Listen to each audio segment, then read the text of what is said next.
جو بڑا مہربان نہایت رحم والا ہے۔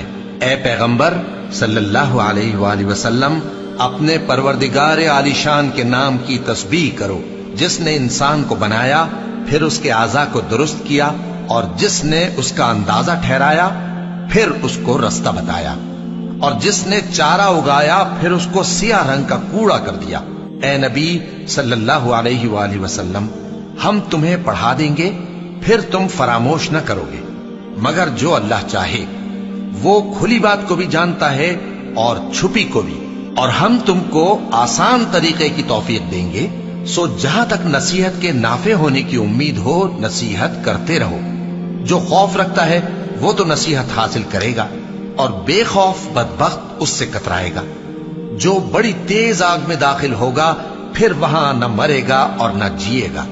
بے شک وہ مراد کو پہنچ گیا جو پاک ہوا، اور اپنے پروردگار کا نام لیتا رہا اور نماز پڑھتا رہا۔ بات یہ ہے کہ تم لوگ تو دنیا کی زندگی کو ترجیح دیتے ہو، حالانکہ آخرت بہت بہتر اور ہمیشہ باقی رہنے والی ہے۔ یہی بات پہلے صحیفوں میں بھی درج ہے، یعنی ابراہیم اور موسیٰ کے صحیفے۔